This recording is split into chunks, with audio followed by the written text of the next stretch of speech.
और जो आनंद शहर है वहाँ से मेरी पत्नी भी वहीं से आती है। तो ये कहकर आपने बहुत आनंदित किया है, आनंदित किया क्योंकि उनके द्वारा आयोजित एक कार्यक्रम में मैं गया था तो उनका towering figure and you were only assisting. बिल्कुल बिल्कुल सर, आपके इलाके में गया था, अच्छा कार्यक्रम था। बड़ी गंभीर चर्चा हो रही थी, कोई नाराज हो रहे थे, तो मैंने बोला जरा मूड बदलने का काम किया जाए, हमारे मित्र जयराम भी थोड़ा मुस्कुरा दे। तो मेरा आपसे अनुरोध है कि आप अक्सर हाउस में रहा करें। तो हाउस हमेशा प्रफुल्लित रहेगा। श्री प्रफुल्ल पटेल। सभापति महोदय,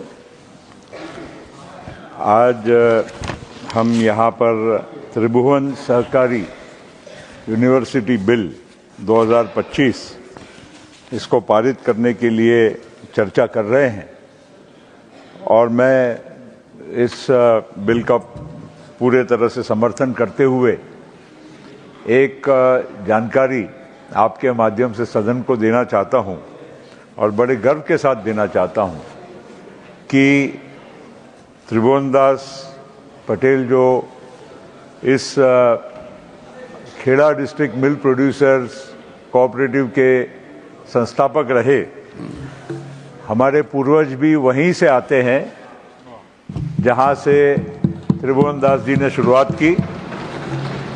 हमारे पूर्वज वहीं से आते हैं सर। और जो आनंद शहर है वहां से मेरी पत्नी भी वहीं से आती है। तो ये कहकर आपने बहुत आनंदित किया है, आनंदित किया, क्योंकि उनके द्वारा आयोजित एक कार्यक्रम में मैं गया था तो उनका towering figure and you were only assisting. बिल्कुल बिल्कुल सर, आपके इलाके में गया था, अच्छा कार्यक्रम था। बड़ी गंभीर चर्चा हो रही थी, कोई नाराज हो रहे थे, तो मैंने बोला जरा मूड बदलने का काम किया जाए, हमारे मित्र जयराम भी थोड़ा मुस्कुरा दे। तो मेरा आपसे अनुरोध है कि आप अक्सर हाउस में रहा करें। तो हाउस हमेशा प्रफुल्लित रहेगा।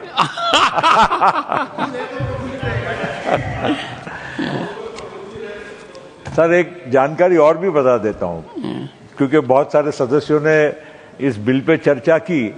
अमूल नाम कैसे आया? आनंद मिल्क यूनियन लिमिटेड, इसलिए अमूल, उसका शॉर्ट फॉर्म है अमूल। हम लोग अमूल बटर, अमूल की बात करते हैं, बहुत सारे लोग जानते नहीं होंगे। बिल्कुल। और इसलिए मैंने सोचा कि पूर्वज वहां से आए तो इतनी जानकारी तो मेरे पास होनी चाहिए और मैंने शेयर करने की भी यहाँ कोशिश करनी चाहिए। सर ये जो बिल है, इंडियन जो इंस्टीट्यूट ऑफ रूरल मैनेजमेंट आनंद की बात हो रही है, नो डाउट बहुत एक अच्छी संस्था है, लेकिन उस संस्था का एक स्वरूप आज के आधुनिक युग में कोऑपरेटिव सहकारिता का जो एक महत्व है उसको और बढ़ाने के लिए, और प्रधानमंत्री जी का जो लक्ष्य है सहकारिता से समृद्धि, ये बहुत ही एक नेक लक्ष्य है और इसको आगे और भी हमको सशक्त बनाने की जरूरत है। और इस बिल उसी दिशा में एक महत्वपूर्ण कदम है। और ये जो हमारा कोऑपरेटिव क्षेत्र है, नो डाउट हम अमूल की बात करते हैं, वहां से जो लाखों परिवारों के जीवन में एक उन्नति और परिवर्तन आया, और खास करके महिलाओं के माध्यम से, क्योंकि जो दूध का उत्पादन करने वाले हैं वो 99% महिलाएं ही उसमें इस धंधे से जुड़ी रही, और उन्होंने अपने परिवार को एक अधिक आय का एक साधन इस कोऑपरेटिव मूवमेंट के माध्यम से उन्होंने प्रदान किया।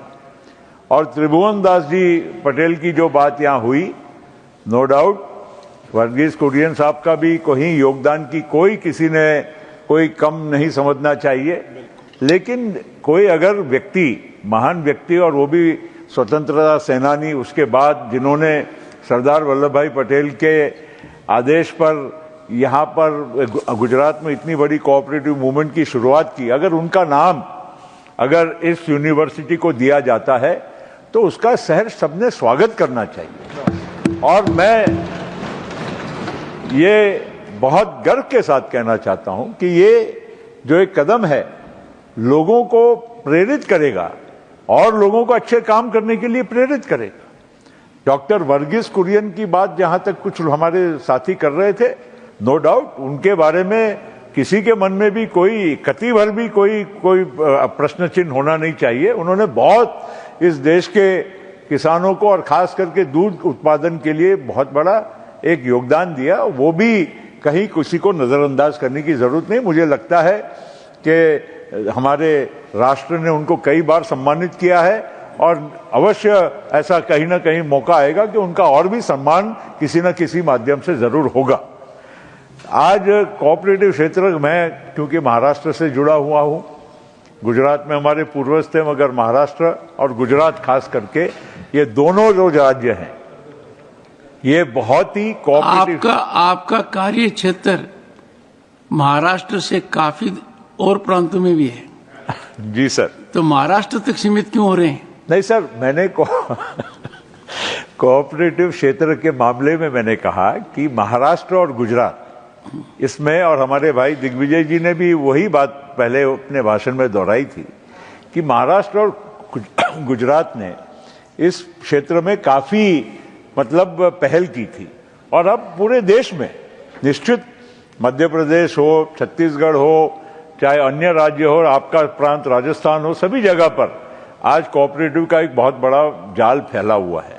और केवल कोऑपरेटिव अब एक ही कुछ लिमिटेड दायरे में नहीं, विभिन्न क्षेत्रों में आज कोऑपरेटिव्स का बहुत बड़ा एक योगदान रहा है। हमारे महाराष्ट्र में पहले एक जमाना था कि हम लोग कहते थे कि कोऑपरेटिव मतलब शुगर फैक्ट्री, शक्कर कारखाना, बस वही एक कोऑपरेटिव है। ऐसा नहीं है सर। दूध संघ है वही कोऑपरेटिव, ऐसा नहीं है सर। आज आपको मैं कहना चाहता हूं कि कॉटन ग्रोइंग हमारा स्टेट काफी बड़ा है। आज कोऑपरेटिव क्षेत्र में इतनी सारी टेक्सटाइल की स्पिनिंग और वीविंग मिल्स हमारे वहां पर निर्माण हो गई है। आज हमारे वहां पर फिशरीज में, इनलैंड फिशरीज में कोऑपरेटिव क्षेत्र में बहुत बड़ा मतलब वहां पर प्रगति का काम हुआ है।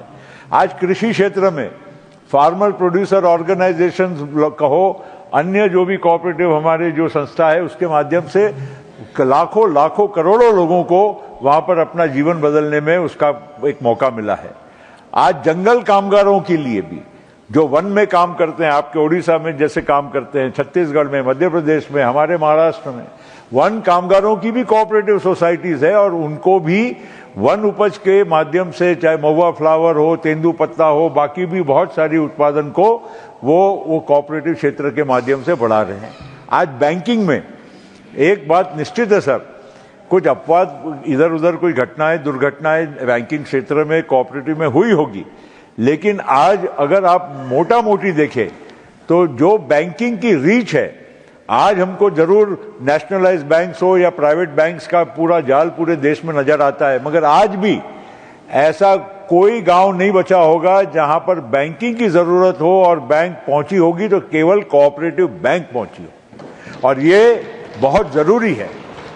और इसी वजह से आज ये जो बिल है इसमें खाली यूनिवर्सिटी तो एक माध्यम है, यूनिवर्सिटी के माध्यम से लोगों को अच्छे ट्रेनिंग मिले, अच्छे वहां से मैनेजमेंट के ग्रेजुएट्स तैयार हों, अच्छी फैकल्टी वहां पर जाकर उनको सिखाए नई नई टेक्निक्स। आज कोऑपरेटिव देखिए सर, नाम के लिए कोऑपरेटिव है, लेकिन साथ साथ में आज आधुनिक युग में उनके लिए स्काई इज द लिमिट, और उस वजह से उनको अगर नई टेक्निक्स, नए चीजों के बारे में जानकारी मिलती है तो उसका हम लोगों ने सहर्ष स्वागत करना चाहिए। और इस वजह से ये जो बिल है कोऑपरेटिव क्षेत्र को एक सशक्त बनाने के लिए, हमारे देश में नई दिशा देने के लिए, नई पीढ़ी को, क्योंकि नई पीढ़ी साहब मैनेजमेंट में बाकी चीजों में चले जाते हैं, कोई फाइनेंस में जाएगा, कोई और कोई टेक्नोलॉजी के क्षेत्र में जाता है, लेकिन रूरल मैनेजमेंट के क्षेत्र में नए आज पीढ़ी को आकर्षित करने के लिए और इनका भी इसके माध्यम से अपने पैरों पर खड़े हो सकते हैं, अच्छी उनके भविष्य को बना सकते हैं, ये भी इस बिल का एक बहुत बड़ा माध्यम है। इस वजह से मैं इसको पूरी तरह से समर्थन करते हुए पुनश्च सरकार को भी बधाई दूंगा कि त्रिभुवन दास पटेल, त्रिभुवन काका जो उनको कहते हैं गुजरात में, हर व्यक्ति, हमारे नरहरि भाई भी, हम दोनों एक ही जिले के पूर्वज हमारे भी हैं, और नरहरि भाई को भी मालूम है कि पूरा गुजरात त्रिभुवन काका के नाम से त्रिभुवन दास पटेल के योगदान को बहुत महत्व देता है। इसलिए सरकार को बहुत बहुत बधाई देते हुए मैं इसका पुरजोर समर्थन करता हूं।